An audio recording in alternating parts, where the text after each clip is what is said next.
pessoal, meu nome é Marjorie Jasper, eu sou neuropsicóloga. Quero falar um pouquinho para vocês sobre a importância de se movimentar, né? A importância que tem para a nossa psique, além do nosso corpo que precisa, né, como se conversamos antes, e enfim, preparando também esse tema para vocês, de que o nosso corpo ele é uma máquina também que precisa de uma manutenção, e essa manutenção ela tem a ver com essa movimentação. Se a gente for pensar na evolução humana, desde lá da época das cavernas, nós conseguimos entender a importância de se movimentar, né? Então, naquela época a gente tinha que buscar por comida, tinha que ter um cuidado aí com os riscos que tinha da natureza. E hoje o nosso corpo também precisa, principalmente a nossa habilidade cognitiva, mas o nosso corpo ele precisa estar em movimento para que ele esteja saudável. Nós liberamos uma série de endorfinas aí e que fazem com que a gente necessite dessa movimentação também para que a gente se mantenha saudável. Bom, a doutora Lara e a doutora Paula vão falar um pouquinho sobre a importância da movimentação, falar um pouquinho sobre o quanto nós podemos fazer isso também antes de iniciar a nossa jornada de trabalho, quanto nós podemos fazer isso em casa, e buscar estratégias para manter o nosso corpo saudável. Olá, nós somos aqui da Clínica Humanity, eu sou a Lara, fisioterapeuta. Eu sou Paula, terapeuta ocupacional, e hoje a gente vai conversar um pouquinho com vocês. A terapia ocupacional trabalha para prevenir, tratar, habilitar e reabilitar as pessoas que tenham o seu desempenho ocupacional afetado, seja por alguma questão permanente ou temporária. Temporária, por exemplo, quebrou o pé, está de gesso, não consegue caminhar. Permanente são questões crônicas, alguma síndrome, algum problema, né, que não tem solução, digamos assim. E desempenho ocupacional não se refere a eu não tenho nada para fazer, vou achar algo para me ocupar. Definitivamente não. Desempenho ocupacional se refere à ocupação humana. Qual é a função da pessoa em determinada faixa etária, em determinado ambiente? Por exemplo, criança. Qual é a função da criança? Ela aprende a falar, ela aprende a caminhar, ela aprende a usar o banheiro em casa. Quando a criança cresce e vai para a escola, ela aprende a ler, a escrever, ela interage com outras crianças. Então essa é a função da criança. Qual é a função do adulto? Ele trabalha, ele cuida da família. Deu para entender, né? Hoje aqui a gente vai falar um pouquinho sobre a ocupação humana do trabalhador. Aonde? No ambiente de trabalho.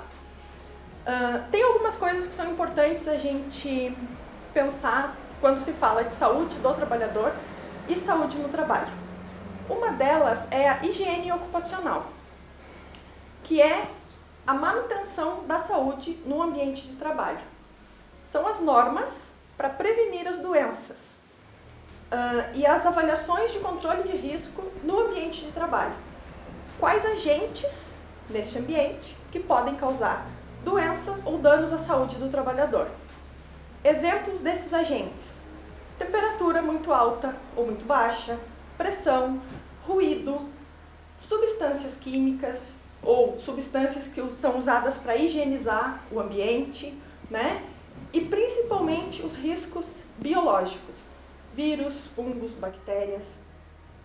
Em época de pandemia, higiene ocupacional é algo muitíssimo importante, seja do ambiente, seja do autocuidado, máscara, higiene, álcool, enfim, tudo isso que a gente já está sabendo, né? Outro ponto, segurança do trabalho. É um conjunto de medidas que são adotadas para diminuir o risco de acidentes, diminuir o risco de doenças ocupacionais e para proteger a integridade do trabalhador e melhorar a capacidade de trabalho. Eles ajudam a eliminar as condições inseguras do trabalho. Nesse ponto entra o uso de EPI, que são os equipamentos de proteção individual. E EPI é tudo, não é só o cinto de segurança numa escada de 3 metros. Uniforme é EPI, protetor auricular é EPI, né? Um sapato adequado é EPI. Então, tudo para proteger o funcionário dentro do ambiente de trabalho. A conscientização do trabalhador sobre prevenção de acidentes também faz parte da segurança do trabalho. Esse evento que estamos hoje é segurança do trabalho, né? As leis e as legislações e todos esses requisitos legais fazem parte também desse específico item. Temos um outro ponto, ergonomia, que são as condições do trabalho, né? É o estudo que organiza a relação e a interação do funcionário com os equipamentos que ele usa. Todos os equipamentos. Desde a máquina que faz um super projeto avançado até a cadeira que ele usa para sentar. Tudo é ergonomia. E o objetivo é garantir que alguns parâmetros sejam mantidos em todos os lugares, né, para organizar e manter a ordem, né? Mas aí não é que a empresa vai ter que ter um posto de trabalho específico para cada um, porque às vezes isso não é possível. Então existe a análise do posto de trabalho. Que pessoa que é mais adequada para trabalhar aonde, né? A ergonomia ela pode ser física, que vai considerar as questões anatômicas. A estatura da pessoa, se ela tem algum problema prévio, porque não é indicado, por exemplo, que uma pessoa que tem um problema na lombar trabalhe carregando caixa, certo? Pode ser que a pessoa que trabalha carregando caixa desenvolva um problema na lombar. Isso é a falta da ergonomia, né? Mas ela tem esse critério de avaliar o posto de trabalho conforme a condição física da pessoa e as condições já pré-existentes. Existe a ergonomia organizacional, que é o que vai trabalhar com o clima organizacional, que não vai pôr a pessoa mais estressada da empresa para atender o telefone, que vai tocar 60 vezes por dia, né? Vai ajustar nesse fator de localização, quem que vai para onde, quem que é mais indicado para fazer o quê, numa perspectiva que daí não é necessariamente física, né? E tem o fator que é cognitivo, que vai trabalhar com fatores exclusivamente mentais. Fatores cognitivos são atenção, concentração, memória, foco, né? Então, as habilidades necessárias para aquela função são menos físicas e mais cognitivas. Essa pessoa é mais indicada. Para aquela função, são necessárias mais habilidades físicas. Aquela pessoa é a mais indicada, né? Não é adequado, ou não deveria, a gente colocar uma pessoa de 1,60 m trabalhando do lado de uma pessoa de 1,90 m na mesma bancada. Não vai dar certo. Ou vai ficar alto demais, ou vai ficar baixo demais, né? Então, a análise ergonômica e a análise de posto de trabalho vai fazer o seguinte: as pessoas mais altas trabalham na bancada mais alta, as pessoas mais baixas trabalham na bancada mais baixa, né? Assim, facilita e organiza tudo. Um outro item são os exercícios laborais, ou, como é, né, mais conhecido, a ginástica laboral. É uma prática de alguns exercícios e alongamentos específicos para o ambiente de trabalho, né? Não é o mesmo tipo de exercício que você faz na academia, em que você corre, que você transpira. Não é o mesmo tipo de exercício que você faz no Pilates, onde você trabalha grupos musculares pequenos e muito específicos. São exercícios normalmente feitos em grupo, um pouco mais leves, e tem aí uma duração entre 5 e 20 minutos, né? Depende da empresa e da localização. Então, eu vou falar um pouquinho agora da fisioterapia no trabalho. Ela trabalha em conjunto com a terapia ocupacional e com um grupo de segurança do trabalho dentro da empresa. Tem como principal objetivo melhorar a qualidade de vida do trabalhador, resolvendo questões de ergonomia, como a Paula agora explicou o que é e os seus tipos, implantando programas de exercícios laborais e prevenção e tratamento das DORTs, que são aqueles distúrbios osteomusculares relacionados ao trabalho. Entra nesse a LER, que todo mundo conhece, que são lesões por esforço repetitivo, elas estão dentro da DORT. E elas são causadas por uma sobrecarga dinâmica, que é o esforço repetitivo, uma sobrecarga estática, que é quando a pessoa precisa ficar muito tempo na mesma posição. Então, ela tem que fazer uma contração muscular por um tempo muito prolongado para se manter em pé ou sentada. O excesso de força para realizar uma tarefa, como a Paula deu o exemplo de carregar uma caixa. Às vezes, para carregar essa caixa, a pessoa usa muita força que não precisava e acaba tendo uma lesão por isso, por não ter ergonomia de fazer o movimento certo. Trabalhos com posturas inadequadas, ficar sentado muito tempo numa postura errada, isso tudo vai causar DORT. E os distúrbios mais comuns são as tendinites, principalmente em ombro, cotovelo e punhos, lombalgias, que são dores na coluna, não necessariamente porque a pessoa tem alguma lesão em vértebra, alguma coisa, e as mialgias, que são as dores musculares no corpo todo.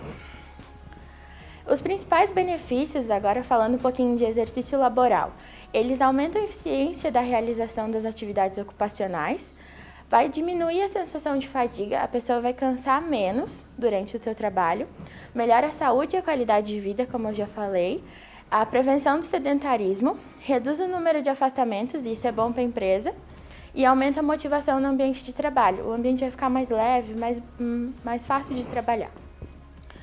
E eles têm o principal objetivo de fortalecer os grupos musculares que vocês mais usam aí na empresa, durante as horas de trabalho, evitando as lesões e os problemas posturais, que acarretam os riscos à saúde dos trabalhadores. E é um tempo curto, como a gente falou, de 5 a 15 minutos. E esses exercícios eles não cansam, não tem como objetivo fazer vocês suarem, cansarem. Existem algumas maneiras de fazer esse exercício, né? É dentro da ergonomia que vai aparecer mais ou menos assim, quanto tempo de trabalho para quanto tempo de exercício. Isso depende da jornada de trabalho. Então, vamos supor que uma pessoa trabalha 8 horas. Dentro dessas 8 horas vai ter 1 hora, né, dependendo da empresa aí, da combinação interna, dependendo da ergonomia organizacional, 1h30 de intervalo para o almoço. Então, são 2 turnos de 4 horas. O ideal seria, a cada 2 horas de trabalho, 10 minutos de pausa para esses alongamentos. Talvez aí na empresa, e é provável, que vocês tenham já um programa de ginástica laboral. Se não tiver, entre em contato com a gente. São exercícios leves e eles acontecem de 4 maneiras diferentes. Alguns, eles são preparatórios, ou seja, eles acontecem antes de iniciar o turno de trabalho. São exercícios que vão dizer para o seu corpo, ok, cheguei, agora eu vou fazer movimentos que podem ser repetitivos, vou fazer movimentos que vão exigir força, vou ficar muito tempo numa mesma posição, muito tempo, lembrem, 2 horas. Vou fazer alguns exercícios que exigem bastante concentração, que podem me levar ao estresse. Então, são os exercícios de preparação. São bem leves, movimentos, né, musculares dessas áreas específicas que, dependendo da função de cada funcionário, serão áreas diferentes.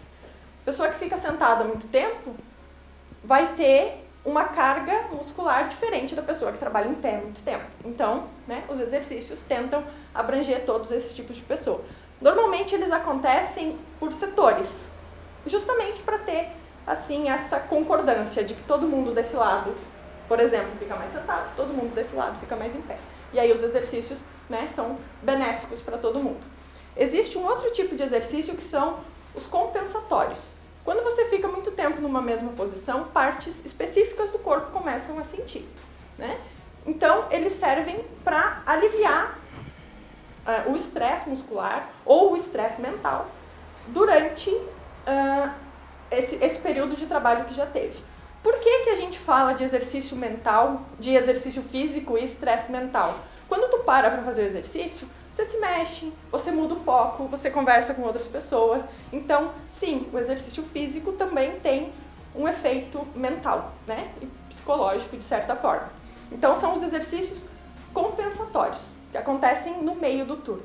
Como eu disse, em média, cada 2 horas trabalhadas, uns 10 minutinhos aí de exercício. Vai ter um profissional que vai ir a cada 2 horas? Não. O que você faz? Levanta, toma uma água, se estica, dá uma mexidinha nas pernas, né? Depois a gente pode mostrar alguns exercícios que vocês podem fazer sem precisar da supervisão de um profissional. E aí, quando chegar o momento da atividade laboral, aí o profissional vai orientar, né, para fazer os exercícios. Existe um outro tipo que são os exercícios de relaxamento, que eles acontecem no final do turno de trabalho. Que aí você já trabalhou tudo que tinha, o corpo já está cansado, a mente já está cansada. Então, são os exercícios bem mais leves de relaxamento. Dependendo da empresa, podem acontecer outros tipos de atividade que não necessariamente exercícios físicos. Alguma interação de grupo, alguma coisa assim, mas o objetivo de relaxamento no final do turno é de organizar o corpo para voltar para casa, né? Deixar mais relaxado. E o último tipo de exercícios laborais são os corretivos. Esses é um pouquinho mais raro de ter, porque normalmente ele não é feito em grupo. Ele precisa de um espaço e um profissional específico para fazer algo mais direcionado. Que é para quando, no exemplo que eu dei da pessoa que carrega caixas e fica com problema na lombar, precisa de um tratamento um pouquinho mais específico para aquela área que está mais lesionada. Não é um movimento geral do corpo inteiro, né? Então, esse é um pouquinho mais, assim, não é tão comum de ter, porque não são todas as empresas que podem, né, oferecer esse serviço dentro da empresa. Todos esses exercícios acontecem obrigatoriamente dentro do ambiente de trabalho. Por isso são exercícios laborais, né? As coisas que a gente faz fora, academia e tal, também são benéficos e vão ajudar, mas os exercícios laborais acontecem durante o turno de trabalho. Antes, no meio ou no final.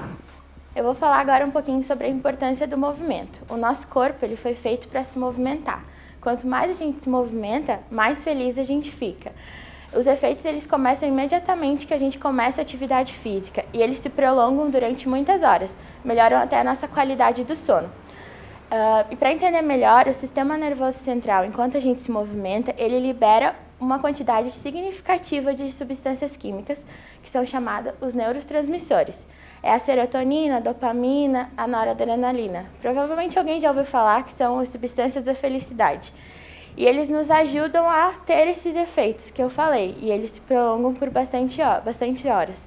E eles produzem sensações prazerosas de relaxamento, bom humor e satisfação. De modo geral, estar em movimento melhora muito a qualidade de vida. E além dos benefícios que a gente já falou dos exercícios, eles ainda favorecem a interação social e desempenho no trabalho e nos estudos, por aumentar a reação e a memória. Tem alguns grupos musculares que são importantes de serem trabalhados quando a gente pensa nesses exercícios laborais, né, no ambiente de trabalho, que são, basicamente, pescoço e trapézio, que é essa musculatura aqui dos ombros, né, aqui da parte alta das costas, os braços, dos ombros até a pontinha lá do último dedo, toda a extensão da coluna vertebral, que começa aqui na cervical, vai até lá embaixo, né, no cóccix. E as pernas. O que é importante saber? Tudo que você faz para a direita, você faz para a esquerda. Tudo que você faz para frente, flexionando, você faz para trás, estendendo, né? Todos os movimentos eles têm que ser compensatórios. Ah, mas eu uso só a mão direita no mouse, então eu vou alongar só a mão direita. Você usa a mão direita no mouse, a mão esquerda está parada. Então, essa musculatura é mais desenvolvida do que essa. Você precisa trabalhar essa para relaxar e essa para não ficar a longuíssimo prazo atrofiada, né? Eu fico muito tempo sentada, eu não preciso movimentar as pernas, eu sinto dor nas costas. Não, as suas pernas sentadas dificultam a volta do sangue de baixo para cima. Então, você tem que trabalhar as costas, fazendo os alongamentos, e trabalhar as pernas, principalmente as panturrilhas, porque é a panturrilha que faz o sangue subir de volta, né? Porque a gravidade empurra tudo para baixo. A panturrilha, quando o músculo pressiona, empurra o sangue para cima. Então, sim, trabalha a panturrilha, trabalha a lombar, né? Ah, eu trabalho muito em pé, né? Todos os exercícios, eles têm que ser dos dois lados e têm que ser compensatórios. Aí não importa se é os exercícios preparatórios, os compensatórios no meio da jornada ou os de relaxamento. Tudo que for feito tem que ser feito dos dois lados, né? O que pode acontecer é assim, eu não tenho tempo suficiente para fazer os alongamentos no corpo todo agora, porque eu trabalhei 2 horas, eu vou parar só 5 minutinhos porque eu ainda tenho um monte de coisa para fazer. Então, você trabalha as partes do corpo que você está usando naquele momento. Os braços, direito e esquerdo. O pescoço, muito tempo sentado na frente do computador, né? Para os lados, enfim, a gente vai mostrar alguns alongamentos que vocês podem fazer, como eu disse, sem necessariamente a supervisão, né, de um profissional. Então a Lara vai demonstrando, eu vou fazendo aqui. Se precisar, você me corrige para eles entenderem direitinho. Sim. Então, agora a gente vai passar alguns alongamentos. Primeiro, começando, a Paula vai demonstrar pra gente punhos, gira para um lado, gira para o outro, mais ou menos 30 segundos cada lado, para ter um tempinho certo para fazer. Aí vamos fazer agora no puxando a mão para baixo. Lembra de puxar o polegar. Isso. Braço estendido, né? Para alongar toda a extensão do braço. Não esquece de fazer os dois lados. Puxa bem. Agora é o contrário. Dorso da mão. Isso. A outra mão. Muito bem. Agora é pro pescoço. Puxa a cabeça para um lado, Paula. Isso. É importante manter os ombros relaxados. Se eu fizer o alongamento assim, ó, todo tensionado, eu não vou alongar, eu vou me machucar. Então, relaxa os ombros. Lembra de relaxar, inspira, expira. Puxa pro outro. Mãos atrás da cabeça, leva a cabeça em direção ao peito, o queixo bem. Isso. Agora, mãos no queixo, empurra a cabeça para trás. Esses exercícios de pescoço, é importante a gente lembrar de uma coisa. Nunca, lembrem disso, nunca, em vermelho, letras maiúsculas, a gente encosta a parte de trás da cabeça lá no início da coluna, porque isso pressiona a cervical. Então você coloca a mãozinha aqui, ó, e olha pra cima. Se sentir que apertou os dedos, volta, tá? Não pressiona a lombar, porque isso vai fazer você sentir mais dor do que relaxamento. Então, a mãozinha no queixo, olha pra cima. Isso aí. E volta. Agora, gira os ombros pra frente. Opa, pra trás. Pra trás primeiro. Aí pra frente. Esses pode contar 20 pra frente, 20 pra trás. Ou fazer durante 30 segundos, aí o que for melhor.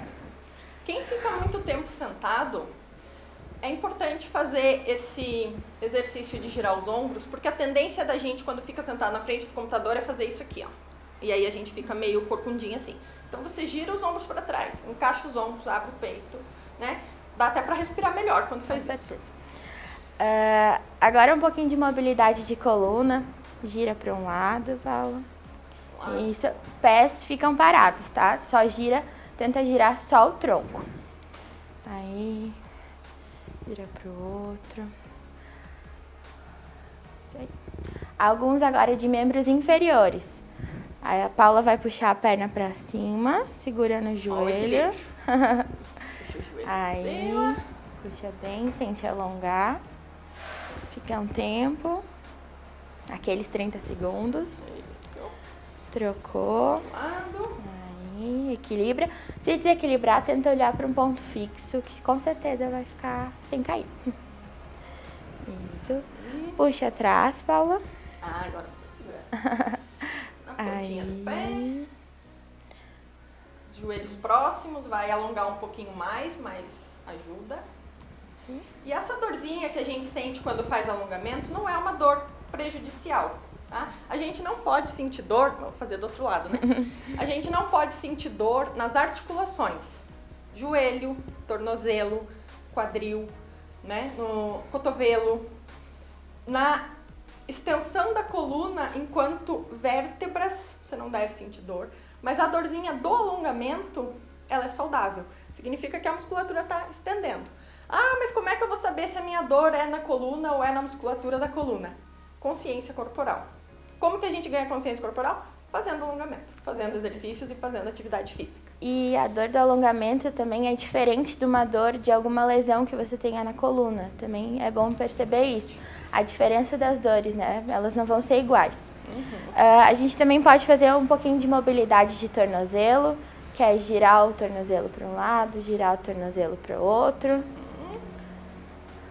Aí alguma coisa para lombar também. Você pode se abaixar e ir até onde você conseguir. Não necessariamente que você deve colocar a mão lá no chão. Não precisa. Mas até onde você consiga ir. Se no seu ambiente... Isso. Se no seu ambiente de trabalho você não tem um espaço assim que consiga fazer, você pode estar sentado na cadeira e se abaixar e ir até onde conseguir. Esse exercício que a gente mostrou também pode ser feito sentados, de mobilidade de coluna, de alongamentos, tudo pode ser feito sentado também. E o importante durante os exercícios, os alongamentos, é não parar de respirar. Porque quando você estende a musculatura, se você tranca o ar, a musculatura fica rígida. Então, continua respirando. Quanto mais profundo e lento for possível, melhor, né? Até às vezes, assim, não dá para fazer toda essa sequência de alongamentos, porque, enfim, né? O espaço naquele momento não tem, ou porque as pessoas do lado, né? Não vai dar certo, vai bater em alguém, enfim. Então, respira, mexe um pouquinho os ombros, sempre respirando de maneira profunda e lenta, né? Que já vai ajudar, assim, nesse momento. E aí, na hora que for possível, você levanta e faz todos os alongamentos bem certinho. A respiração é importante que a gente tenha consciência, né, que a gente esteja respirando, porque às vezes está tão automático que a gente quando veja tá, meu Deus, parece que eu não respirei hoje, né? Então durante o alongamento ter essa consciência antes de começar, dar umas 10 inspirações e expirações profundas, assim, para o corpo entender que agora eu vou parar um pouquinho, vou relaxar, vou poder alongar nesse momento. Então é isso, pessoal. Obrigada pela atenção e um bom evento a todos.